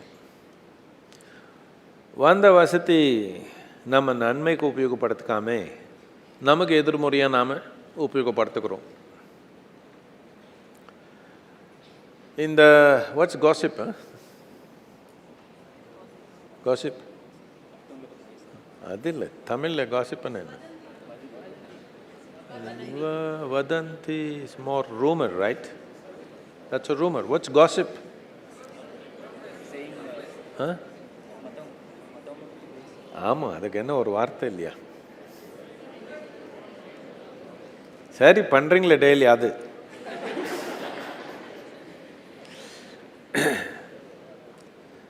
இந்த ஏதோ ஒன்று தெரிஞ்ச விஷயம் இருந்தாலும் சரி, தெரியாத விஷயம் இருந்தாலும் சரி, சும்மா ஏதோ சொல்லிக்கிறது, இது புதுசு இல்லை. மனித சமுதாயத்துக்கு இது புதுசு இல்லை, முதல்லேருந்து நடக்குது. இப்போ கொஞ்சம் ஹைடெக் ஆயிடுச்சு அது. அப்போது சொல்லணுன்னா, இந்த 3 பேருக்கு சொல்லணுன்னா 3 பேருக்கு போய் இவருக்கு போய் இப்படி ஆயிடுச்சு, அவன் என்ன பண்ண தெரியுமா, யாருக்கு சொல்ல வேண்டாம்னு சொல்லிட்டு அதுக்கப்புறம் அவர்கிட்ட போய் யாருக்கு சொல்ல வேண்டாம், அவர்கிட்ட போய் யாருக்கு சொல்ல வேண்டாம், அப்படி சொல்லணும். கொஞ்சம் டைம் ஆகும் எல்லாருக்கும் போய் சொல்கிறதுக்குள்ள. இப்போது ஃபார்வர்ட் பண்ண ஊருக்கெல்லாம் போயிடுச்சு. இது கொஞ்சம் சுலபமாகிடுச்சு, அதுக்கு வேகமாக போகுது. ஆனால் இது நாம் இன்னும் இந்த சோஷியல் மீடியான்றது இன்னும் புதுசாக இருக்கிறதுனால கொஞ்சம் இப்படி எல்லாம் போயிருக்குது. அப்போவே கொஞ்சம் ஒரு மெச்சூரிட்டி நிறைய பேருக்கு வந்துடுச்சு. இது வந்தால் எது ஃபேக்கு எது உண்மைன்றது கொஞ்சம் தெளிவாக பார்க்குறது தன்மை நிறைய பேருக்கு வந்துடுச்சு. அப்போவே அது பார்த்தோட இது உண்மை இல்லை, இது ஃபேக்கு இது உண்மைன்னு கொஞ்சம் தேர்ந்து எடுக்கிற ஒரு தன்மை வந்துடுச்சு. அது அப்படியே வந்துடும். இதில் ஒரு முக்கியமான விஷயம் என்னென்னா, நான் இந்த ட்விட்டர் கம்பெனிலேருந்து என்னை இன்டர்வியூ பண்ணுறாங்க. நான் அதுதான் சொன்னேன், இவ்வளோ மாத்தான தொழில்நுட்பம் வச்சுருக்கீங்க, ஆனால் இதில் பாதி அக்கௌண்ட் எல்லாமே ஃபேக் அக்கௌண்ட்டு இருக்குது. இது நீங்கள் எடுக்கணும். என்னத்துக்குன்னா, யார் எது வேணாலும் சொல்கிறதுக்கு சுதந்திரம் இருக்குது. ஆனால் சொல்கிற ஆளுக்கே நின்றுட்டு இது நான் சொல்கிறேன், என் பேர் போட்டது மேலே சொல்லணும் தானே. என் பேர் சொல்கிறதுக்கே தைரியம் இல்லை, ஆனால் உங்கள் வாழ்க்கை பற்றி பெரிய காமெண்ட்ரி கொடுக்குறேன், இது என்ன அர்த்தம்னு கேட்குறேன். நான் உங்களை பற்றி ஏதோ ஒன்று சொல்லணுன்னா நான் தான் சொல்கிறேன். இது அந்த சொல்கிற திறமையானாலும் இருக்கணும், தைரியம்னாலும் இருக்கணும் தானே. இது நீங்கள் இளைஞர் நிறையா ஃபேக்கு ட்விட்டரு ஃபேஸ்புக் எல்லாம் வச்சுருந்து நான் எடுத்துகிட்டு நீங்கள் எது வேணாலும் சொல்லலாம், ஆனால் தைரியமாக நான் தான் இதை சொல்கிறேன் சொல்கிற ஒரு அந்த அளவுக்கு பொறுப்பு வேணும் தானே வாழ்க்கையில். தப்பாக பேர் வச்சுட்டு எதோ சொல்லிக்கிறது, யார் மேலே வேணாலும் எது வேணாலும் சொல்லிக்கிறது, இது வேண்டாம். இந்த பொறுப்பு கொண்டு வரணும் நாம். இது நமக்கே தானாகவே நமக்கு சமூகத்தில் இந்த பொறுப்பு வந்துடுச்சுன்னா நல்லாயிருக்கும். இல்லைன்னா அதுக்கு ஒரு சட்டம் கொண்டு வரணும். இப்போது அதுக்கு சட்டம் எல்லாம் கொண்டு வர்றதுக்கு நடக்குது டிஸ்கஷன்ஸு. இப்போ ட்விட்டர் நிறைய ஃபேக் அக்கௌண்ட்ஸ் எல்லாம் எடுத்தாங்க இப்போ அவரே கொஞ்சம். ஆனால் நிறைய இருக்குது. என்ன நாம் புரிஞ்சுக்கணுன்னா, இப்போ நாட்டு தலைவர் எல்லாமே அவருடைய பாலிசி எல்லாமே ட்விட்டர்லே அனுப்புகிறாங்க. இருக்குதானே? இப்படி இருக்கிறப்போ இது ஒரு மகத்தான ஒரு கருவியாக நாம் வளர்த்த முடியும். நம்ம சமூகம், நம்ம நாடு, நம்ம உலகம் ஒரு நோக்கத்தில் கொண்டு போகிறதுக்கு இது ஒரு கருவியாக இருக்க முடியும். ஆனால் இந்த மாதிரி குள்ளநரி இருக்கிறாங்க, வேறு இன்னொருத்தர் பேரில் அக்கௌண்ட் வச்சு என்னென்னமோ சொல்லிக்கிறாங்க. அந்த குள்ளநரியெல்லாம் கொஞ்சம் எடுக்கணும் தானே முதல்ல நாம்? எடுக்கணும் தானே? என்ன வேணாலும் சொல்லுங்கள், ஆனால் நின்றுட்டு சொல்லணும் தானே? நான் எப்போவுமே முதல்லேருந்து பார்த்துருக்குறேன், ஏதோ ஒரு கூட்டத்தில் இப்படி இருந்தால் அங்கே உட்காந்துட்டு ஏதோ ஒன்று கத்திக்கிறாங்க. நின்றுட்டு என்னப்பா சொல்லுன்னு சொன்னால் பபான்றாங்க. நின்றுட்டு சொல்கிற மாதிரி இருக்கணும் தானே? தைரியமாக நாம் நின்றுட்டு நாம் என்ன சொல்லணுமோ அது தைரியமாக சொல்லணும் தானே? அப்போ தானே நம்ம வர்ற வார்த்தை கூட பொறுப்பாக வெளியே வரும். இல்லைன்னா ஏதோ ஒன்று வருது. இது ரொம்ப முக்கியமானது. இது சோஷியல் மீடியா பிரச்சனை இல்லை, இது மகத்தான ஒரு கருவி. உபயோகப்படுத்துகிற ஆள் பொறுப்பாக இருக்கணும் தானே?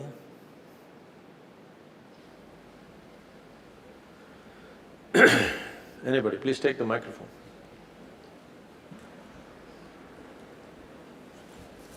Hi Sadhguru, my love. My question is like, so much billions of, okay, thank you. From my 4 years of age, So my question is, so much billions of amount of money has been put into agriculture, right from Food and Agriculture Organization to many R&D units. Many researchers are constantly working on this aspect. But why haven't we completely alleviated hunger? Why is this so? I'm really grief-stricken, and you are the correct person to address this problem. You are. And can spiritual science combat this problem? Does it have a correlation? Can it bridge the gap? Thank you. People on the planet are hungry. Many are malnourished and hungry on the planet. It's estimated nearly 30% of the population is malnourished on the planet. Not enough food. Not because there is not enough food. In the year 2014, the statistics taken shows that in that year we produced food for 18 billion people. We were only 6.8 billion people on that day, but we had food for 18 billion people. Still 30% doesn't get to eat. So it's not because of failure of agriculture, it is because of failure of human heart. So, you stood up and used the word love. Instead of just directing at me, I'm doing fine. If you can direct it at the world and see what can be done out of your love, if love finds action, this 30% wouldn't be hungry. If there was no food on the planet, that's a different matter. When we are having food 3 times over than what we actually need, and still 30% is hungry, it is just a human failure, not agricultural failure, isn't it? If you ask the farmers to produce double of what they are producing right now, I'm telling you within 2 years it will happen. But how to get it to those people who don't have food to eat, that's a big question, because there are markets, there are vested interests, there are nations which will come in the way. So, at one time, when I was at the World Economic Forum, the leaders of the World Economic Forum heard me in many sessions, and then they said, Sadhguru, if there's one thing we can do for you, which will transform this world, what is it? I said, see, I will name 25 people. You give them to me for 5 days. You will see within 2 to 3 years, there will be a phenomenal change on the planet. They asked, who are these 25 people? I named the 25 heads of states of the important nations on the planet. I said, give me these 25 people for 5 days.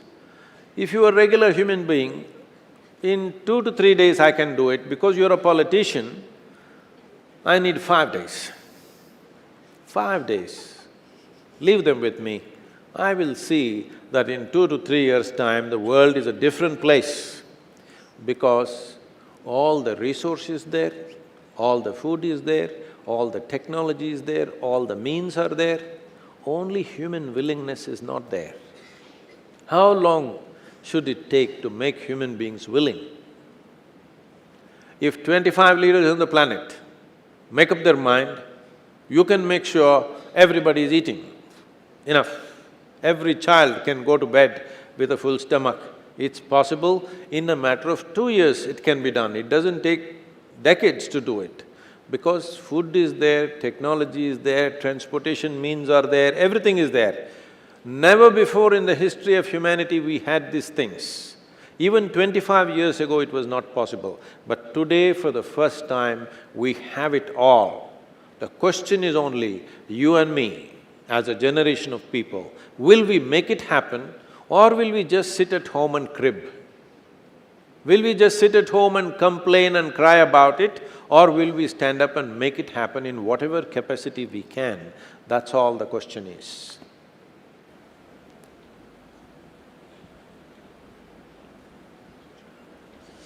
Hello and good evening, sir.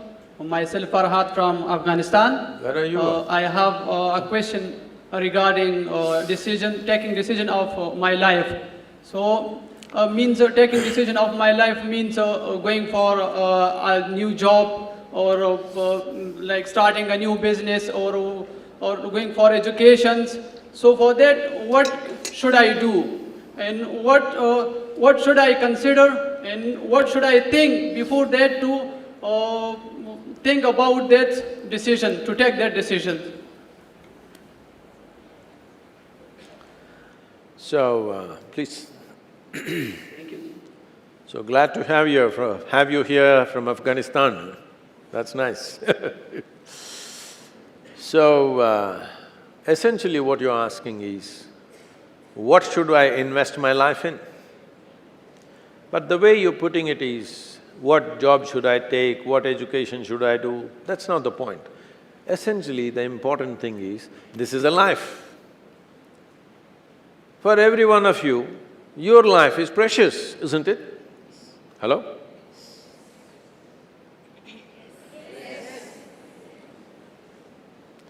It's a precious life. If something is precious, where do you want to invest this life? Into what do you want to invest this precious life? If this is a worthless life, throw it somewhere. If this is a precious life, what do you want to invest this life into? If you look at it this way, you will find something truly worthwhile to do. If you think in terms of how to earn a living, how to get this kind of thing, that kind of thing, then you will do something silly that you will regret for the rest of your life. Most people are a regret. That's why they're going around joylessly, because they're not doing what they want to do. They are not creating what really matters to them. They're doing something for a living. Earning a living is not a big deal for a human being. Every creature, every worm, insect, bird, animal is earning their living, isn't it so? With such a big brain, what is the big deal about earning a living? But unfortunately, because of 10 to 20 years of generations, not years, 10 to 20 generations of poverty in this country because of external occupations and invasions and stuff, because of that, people have gotten into this mode. How to earn a living, how to earn a living. Parents are constantly grilling their children, how will you earn your living? With such a big brain, when an earthworm can earn its living, such a big brain, is earning a living an issue? No. What is it that you're going to create? This precious life, where are you going to invest it? Are you going to invest it in something that's truly worthwhile? Or are you going to throw it away as a worthless thing? This is the important thing. Because what you call as my life is just a certain amount of time and energy, isn't it? Yes? As you sit here, your life is ticking away or no?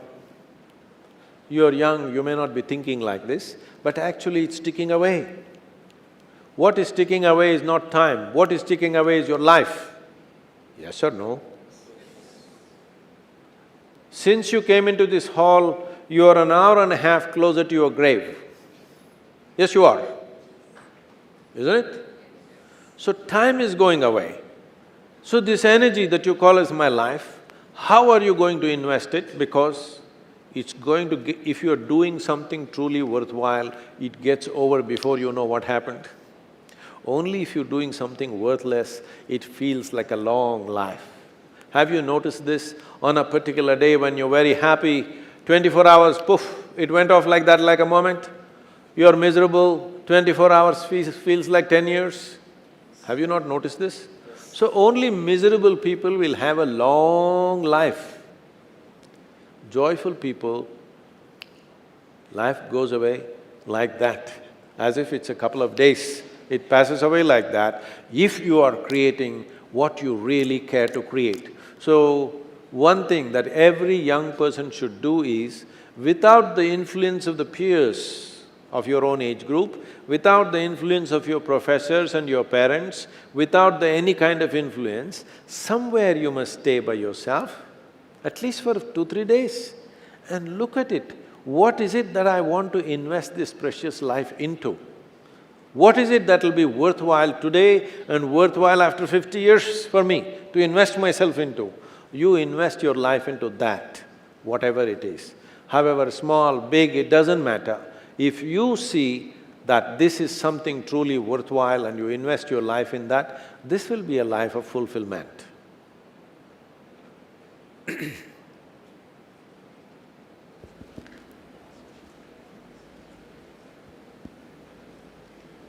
Namaskaram Sadhguru.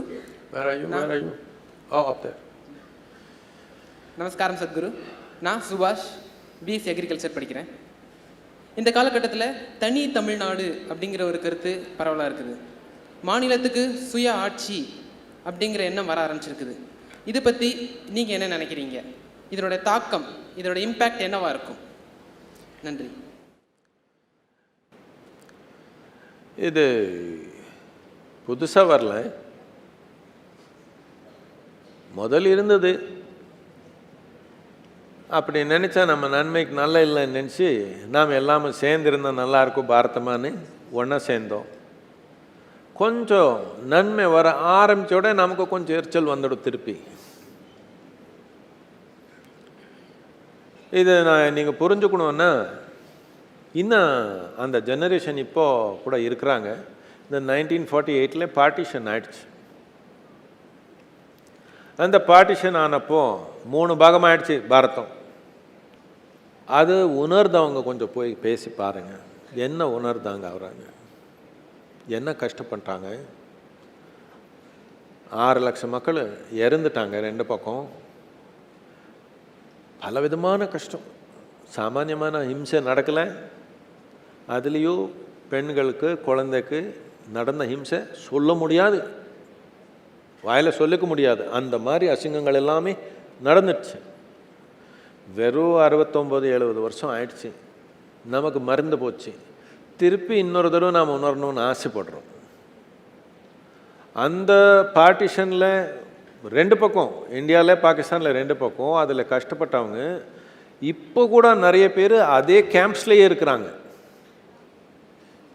70 வருஷத்துக்கு அப்புறம். இன்னும் வாழ்க்கை கால் மேலே நிற்க முடியல நிறைய பேருக்கு. இருந்த சொத்து, வீடு, மனைவி, குழந்தை எல்லாம் விட்டு ஓடினாங்க உயிர் காப்பாற்றுக்கிறதுக்காக நிறைய பேர். திருப்பி அப்படி உருவாக்கணும்னு நினைக்கிறீங்களா? நமக்கு கொஞ்சம் நன்மை வர ஆரம்பித்தா நமக்கு எரிச்சல் வந்துடும். போது நாம் என்ன நினைக்கணும்னா, இப்போ எப்படி யூரோப்பில் அவர் செகண்ட் வேர்ல்டு வார் எல்லாம் ஒருத்தர் மேலே ஒருத்தர் பெரிய சண்டை போட்டாங்க. ஒன்றும் சாமானியமான போர் இல்லை. அந்த மாதிரி போர் போட்டாங்க. அப்படி போட்டாலே கொஞ்சம் அவருக்கு மூளை வளர்ந்துடுச்சு. அவர் என்ன பண்ணாங்க, இப்படியே இருந்தால் எப்போ இருந்தாலும் ஒரு போர் நடந்துடும், அதனால் நம்ம எல்லாம் ஒன்றா சேர்ந்து யூரோப்பியன் யூனியன் ஆகிடலான்னு எல்லாம் ஒன்றா சேர்த்துட்டாங்க. நாடுகள் எல்லாமே என்ன 27 நாடுன்னு நினைக்கிறேன், எல்லாம் ஒன்றா சேர்த்து ஒரு யூரோப்பியன் யூனியனாக பண்ணாங்க. இதனால நல்லா வாழிருக்காங்க அவர். நாம் இந்த மாதிரி யோசிக்கணும், இந்த ஒரு யூனியன் பண்ணிக்கணும். நாம் சுத்த இருக்கிற தேசங்கள் எல்லாமே ஸ்ரீலங்கா, பாகிஸ்தானு, பங்களாதேஷ், ஆப்கானிஸ்தானு, நேபாள், பர்மா எல்லாமே சேர்த்து ஒரு ஏஷியன் யூனியனாக பண்ண நாம் நல்லா வளமாக வாழ முடியும். இல்லைன்னா ஒருத்தர் மேலே ஒருத்தர் பண்ணி இப்படியே பிரிச்சியே போய்க்கலாம்.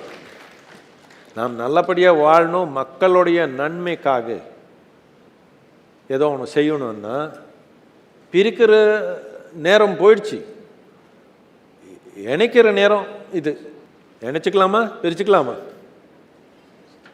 வெறும் இந்தியா மட்டும் இல்லை, ஏசியாவே சேர்த்து ஒன்றா பண்ணால் மகத்தான ஒரு சக்தியாக நடக்கும். இது இல்லைன்னா எப்பவுமே அடிமையாக தான் இருப்போம் நாம் பிரித்து பிரித்து. Thank you, Sadhguru, for your valuable words. Thank you all. Hello, sir. I have a question. Yes, ma'am.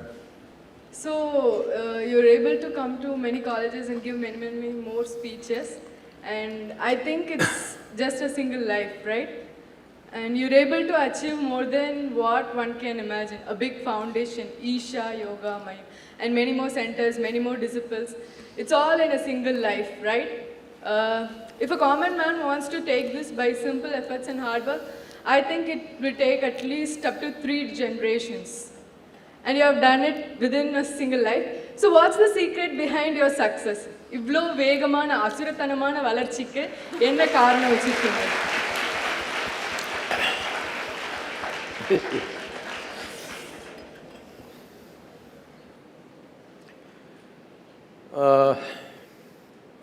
என்ன இங்கிலீஷ் கேள்வியா தமிழுமா? Any language, I mean English or Tamil, I can understand. No problem. No, because the question was half, so the percentage of English was more, so I will choose English, okay? See, as a child, what's your name? Moniha Shri Abi. As a child, did you blow soap bubbles? Soap bubbles. Soap bubbles. Did you ever blow soap bubbles? Never. Sure. You did. So when you blew soap bubbles, have you seen somebody got this big bubble, you got only this big bubble? We must hold our breath and leave it slow, then we'd get a big bubble. Everything has… Everybody had air in the lungs, but somebody got a big bubble, somebody got a small bubble. What is this about? See, when it comes to body, this is my body, that is your body, 100% clear, no confusion about this, isn't it? This is my body, that is your body. This is my mind, that is your mind. But when it comes to life, there is no such thing as my life and your life. This is a living cosmos. How much life will you capture within your system will determine the size and scope of your life. Somebody got a big bubble, somebody else got a small bubble. Poop, it went off. You cannot identify where is my air and where is your air, isn't it? So similarly, when it comes to life, there is no such thing as my life and your life, but distinctly my body and your body, my mind and your mind, but no my life and your life. There is life, abundant life. This is a living cosmos. How much life will you capture within yourself will determine the scope and range of your life. What one person can do in 100 years, somebody may do it in 10 years. Because of the sheer intensity of life. When I say intensity of life, it may translate in many different ways. See, there are times, for example, certain businesses have grown. Let us say, some business like, in United States this become a fad. Within 3 years, somebody's billions of dollars of worth of business. Let us say Microsoft has grown or Facebook has grown or something like this has grown. This is largely because of technological breakthroughs and somebody rides that technology. At another time, that would not have happened. So that is different. But if you want to create something really large, really significant, large or small is not the point, significance, then you need intensity of life. One thing is the scale of life that you capture. This is what I said earlier when I said yoga, obliterating in boundaries of your individuality means, in a way, you are allowing universe to invade you. When universe is not against you, but it invades you or it's a part of you, then you have abundance of life. When you have abundance of life, you will not hesitate to share. When you share big time your life with everybody else, people will naturally value it immensely because everybody is trying to hoard it, somebody is willing to share it, so naturally there'll be a big upsurge around you. This will lead to many things. This will make many friends and many enemies. A lot of people whom you have never met, they are your sworn enemies, but you don't know why. You never met them, you never had a word with them, but they are swearing that I'm his enemy. I don't know why, but it goes on in the world. So when we talk about how so much can be done in a short span of time, it's not a short span of time, it's 37 years. Incessant work, 7 days of the week, 20 hours a day, almost for 25 years, more than 25 years. On an average, I slept only for 2.5 hours a day. Not deprived of sleep, just kept my life energy so intense that sleep was not even an issue. There are times when I've gone without sleep for 3 days, 4 days, full scale working, not because you're on some kind of a drug and not sleeping, simply because of the intensity of purpose and commitment to what you're doing. Today I can proudly say, I have created thousands of people around me, all of them have gotten crazy like that. They're all beginning to work like this.